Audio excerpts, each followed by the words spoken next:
ವಿಷಯಕ್ಕೆ, ಮನೆ ಕ್ಲೀನಿಂಗ್ ಆ ವಿಷಯಕ್ಕೆ ಒಂದು ಜಗಳ ಆಗುತ್ತೆ. ಅಲ್ಲಿ ಅವನು ಯಾರು ಹೇಳ್ತಾನೆ ಅಭಿಷೇಕ್ ಅನ್ನೋನು ಅವನೇ ಮಾಡ್ಬೋದಿತ್ತು, ಅದೊಂದು ಲೋಟ ಎತ್ತಿಕ್ಕದು. ಅದಕ್ಕೆ ಏನು ಮಾಡ್ತಾರೆ, ಯಾರು ಎತ್ತಿಲ್ಲ ಅಂತ ಬಡ್ಕೊಳ್ತಾನೆ. ಆ ಥರ ಮನೇಲಿ ಬರೀ ಕಿರ್ಚೋದು. ನನಗೇನಂದರೆ ಕೆಲಸ ಅಂದರೆ ನೀಟ್, ನಮ್ಮನೆ ಥರ ಫೀಲ್ ಮಾಡಬೇಕು, ನಮ್ಮನೆ ಹೆಂಗೆ ಇಟ್ಕೊಳ್ತೀವಿ ಆ ಥರ ಇಟ್ಕೋಬೇಕು. ಅಲ್ಲಿ ಯಾರಿಗೂ ಇಲ್ಲ, ಎಲ್ಲ ಕಂಡೋರ್ ಮನೆ. ಒಂದು ಹೋಟೆಲ್ ಲಾಡ್ಜಿಗೆ ಬಂದರೆ ಹೆಂಗೆ ಅಲ್ಲೇ ತಿಂದು ಅಲ್ಲೇ ಪೇಪರ್ ಎಸೆಯೋದು, ಅಲ್ಲೇ ಟಿ ವಿ ಇದಕ್ಕೆ ಇಡೋದು, ಆ ಥರ ತುಂಬ ಕೇರ್ಲೆಸ್ಸು. ಆದರೆ ನನಗೇನು ಜವಾಬ್ದಾರಿ ವಹಿಸ್ತಾ ಇದ್ರು ಅಂದರೆ ಅದು ಟಾಯ್ಲೆಟ್ ತೊಳೆಯೋದನ್ನು ಯಾರೂ ಒಪ್ಪಲಿಲ್ಲ. ಟಾಯ್ಲೆಟ್ ತೊಳೆಯೋದನ್ನು ಎಲ್ಲ ಇವಾಗ ಡಿವೈಡ್ ಮಾಡ್ತಾಯಿದ್ರು.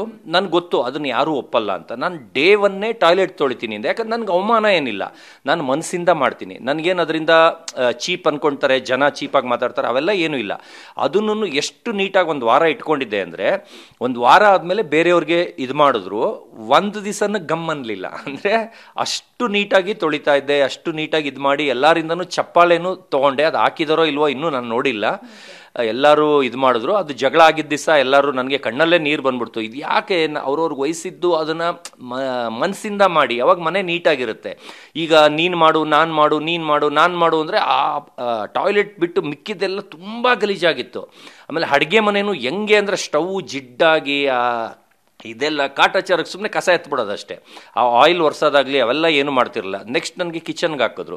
ಅವಾಗ್ಲೂ ನಾನು ಇದು ಬರುತ್ತಲ್ಲ ಪಾತ್ರೆ ತೊಳೆಯೋದು ವಿಮ್ದು ಲಿಕ್ವಿಡ್, ಅದೆಲ್ಲ ಹಾಕಿ ಇದು ಮಾಡಿದೆ. ಅಂದರೆ ಆ ಥರ ಒಂದು ಏನೇ ಇದ್ರೂ ಅದು ನಮ್ಮನೆ ನಮ್ಮ ವಸ್ತು ಆ ಥರ ಅವ್ರು ಕೇರ್ ತೊಗೋಬೇಕಿತ್ತು. ಅಂದರೆ ಯಾರೂ ಎಲ್ಲರೂ ಕೇರ್ಲೆಸ್ಸು, ಬರೀ ಜಗಳ ಆಡೋದ್ರಲ್ಲೇ ಇದಾಗ್ಬಿಟ್ಟಿದ್ರು. ನನಗೆ ಆ ಜಗಳನೇ ತಲೆ ಚಿಟ್ಟಿಡ್ದುಬಿಡ್ತು. ಯಾವ ಲೆಕ್ಕಕ್ಕೆ ಅಂದರೆ ನನಗೆ ಕೆಮ್ಮು ಸ್ಟಾರ್ಟ್ ಆಗೋಗಿತ್ತಲ್ಲಿ, ಸ್ವಲ್ಪ ಸಿರಪ್ ತೊಗೊಂಡ್ಮೇಲೆ ಕಡಿಮೆ ಆಯಿತು. ಯಾವ ಲೆಕ್ಕಕ್ಕೆ ಅಂದರೆ ನನಗೆ ಅವ್ರ ಜಗಳ ಕೇಳಿಸ್ಕೊಳ್ಳೋಕ್ಕೆ ನನಗೆ ಹುಚ್ಚು ಹಿಡಿಯೋದು. ಅದರಿಂದ ನಾನು ಜಾಸ್ತಿ ಮಾತಾಡ್ತಾ ಇರಲಿಲ್ಲ. ಅಂದರೆ ಅನ್ನೆಸೆಸರಿ ನಾನು ಇನ್ವಾಲ್ವ್ ಆಗೋದು ಯೂಸ್ ಇಲ್ಲ. ಅದಕ್ಕೇನಾದ್ರು ವ್ಯಾಲಿಡ್ ರೀಸನ್ ಇದ್ದರೆ ಮಾತ್ರ ಇನ್ವಾಲ್ವ್ ಆಗಬೇಕು. ಇದರಿಂದ ನಾನು ಸ್ವಲ್ಪ ಸೈಲೆಂಟಾಗಿರ್ತಾ ಇದ್ದೆ. ಆದರೆ ಇದು ಬರ್ತಾ ಡೇ ಒನ್ ಏನಾಗೋಯ್ತು, ಡೇ 1 ಡೇ 2 ನನ್ನ ಬಗ್ಗೆ ಕೆಟ್ಟದಾಗಿ ಮಾತಾಡೋಕ್ಕೆ ಸ್ಟಾರ್ಟ್ ಮಾಡಿಕೊಂಡ್ರು ಎಲ್ಲರೂ. ಒಂದು ನಾಯಿ ಸತೀಶ ಆ ಥರ, ಒಂಥರ ಕೇವಲ್ವ ಆ ಥರ. ಆಮೇಲೆ ಅವರೆಲ್ಲ ಒಂದು ಗ್ರೂಪ್ ಮಾಡಿಕೊಂಡು ನಾನು ಒಂಚೂರು ಆ ಕಡೆ ಹೋಗ್ತಿದ್ದಂಗೆ ನನ್ನ ಬಗ್ಗೆನೇ ಬ್ಯಾಡಾಗಿ ಮಾತಾಡ್ತಾಯಿದ್ರು. ಅದೆಲ್ಲ ನಂಗೆ ಗೊತ್ತಾಗ್ತಿತ್ತು.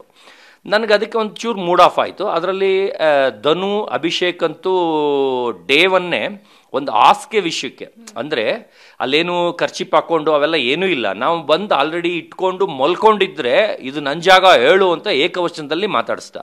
ನನಗದು ತುಂಬ ಹರ್ಟ್ ಆಯಿತು. ಯಾರೇ ಆಗಲಿ ಅಲ್ಲಿ ಬಂದವರು ಈಕ್ವಲ್, ಅಂದರೆ ಒಂದು ಮನುಷ್ಯತ್ವ ಇರಬೇಕು, ಅಂದರೆ ತಗ್ಗಿ ಬಗ್ಗೆ ನಡಿಬೇಕು, ರಿಕ್ವೆಸ್ಟ್ ಇರಬೇಕು, ಒಂದು ಕೇಳೋದ್ರಲ್ಲಿ ಸರ್ ದಯವಿಟ್ಟು ಬಿಡಿ ಸರ್ ಆ ಥರ ಒಂದಿರುತ್ತೆ. ಆದರೆ ನಾನು ಇಷ್ಟು ಬಟ್ಟೆ ತೊಗೊಂಡೋಗಿದ್ದೀನಿ, ಅದು ಕಾಸ್ಟ್ಲಿ ಬಟ್ಟೆ ತೊಗೊಂಡೋಗಿದ್ದೀನಿ. ನನಗೆ ಒಂದು ಮಂಚದ ಕೆಳಗೆ ಇಟ್ಕೊಳ್ಳೋಕ್ಕೆ ಡ್ರಾಯರ್ ಇರುತ್ತೆ, ಅಲ್ಲಾಗಲಿ ಎಲ್ಲೂ ಜಾಗ ಕೊಡಲಿಲ್ಲ. ಎಲ್ಲರೂ ಅವ್ರವ್ರದ್ದೇ ನೋಡ್ಕೊಳ್ತಾ ಇದ್ರು. ನಾನು 2 ವೀಕ್ಸು 15 ಡೇಸು ನೆಲದ ಮೇಲೆ ಇಟ್ಟಿದ್ದೀನಿ. ಅಷ್ಟು ಬಟ್ಟೆನೂ ನೆಲದ ಮೇಲೆ ಇಟ್ಟಿದ್ದೀನಿ, ಅದು ಓಡಾಡೋ ಜಾಗದಲ್ಲಿ. ದಿನ ಪರ್ಕೆ ಕಸ ಗುಡಿಸ್ತಾ ಇದ್ರೆ ಪರ್ಕೆ ಟಚ್ ಆಗೋ ಥರ ಆ ಥರ.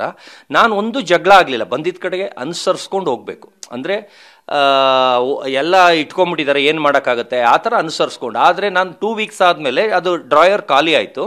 ಆವಾಗ ಎಲ್ಲ ನಾನು ಅಲ್ಲಿ ಇಟ್ಕೊಂಡ್ರೆ ಮಾಳು ಅವರೆಲ್ಲ ಒಂಥರ ಗುರ್ಗುರ್ ಅಂತ ಅಂದರು.